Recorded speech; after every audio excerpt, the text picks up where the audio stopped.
விஸ்வடாக் channel நண்பர்கள் அனைவருக்கும் வணக்கம். இன்றைய திருக்குறள் என்னவென்றால், இருந்தோம்பி இல்வாழ்வதெல்லாம் விருந்தோம்பி வேளாண்மை செய்தற் பொருட்டு அப்படின்னு வள்ளுவர் சொல்றார். நண்பர்களே, குறள் இன்னொரு முறை நண்பர்களே, இருந்தோம்பி இல்வாழ்வதெல்லாம் விருந்தோம்பி வேளாண்மை செய்தற் பொருட்டு அப்படின்னு வள்ளுவர் சொல்றார்.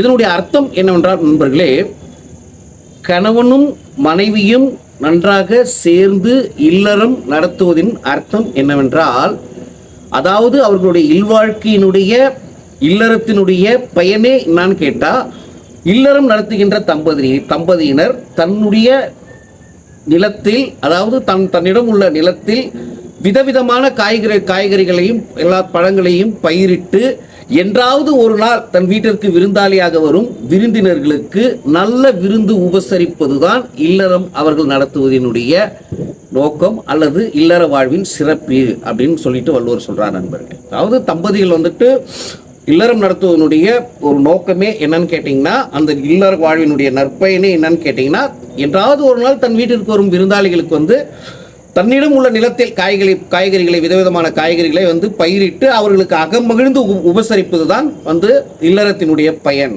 அதாவது விருந்தளிப்பது தான் அந்த இல்லறத்தின் பயன் அப்படின்னு சொல்லிட்டு சொல்றார். நண்பர்களே, நம்ம நிறைய வீட்டில் பார்ப்போம், புருஷன் பொண்டாட்டிகள் ரொம்ப சந்தோஷமா இருப்பாங்க.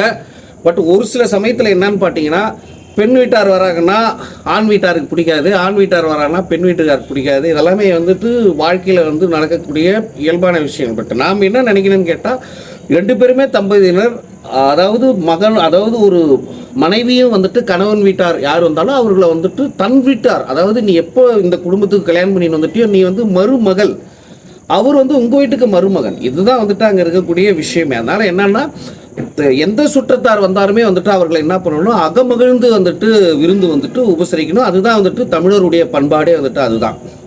நிறைய வீட்டில் நம்ம பார்ப்போம், என்னன்னு கேட்டிங்கன்னா, சாப்பிட்றியா அப்படின்னு கேட்பாங்க.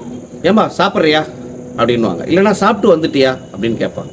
அப்போ சாப்பிட்டு வந்துட்டியான்னா என்ன அர்த்தம்? நம்ம அவங்களுக்கு எப்படி சாப்பாடு கொடுக்கணுன்றது நம்மளுடைய எண்ணமா, இல்லை அவங்க சாப்பிட்டு வந்தாங்கன்னா விட்டுலான்ன்றது நம்மளுடைய எண்ணமாக இருக்கலாம்.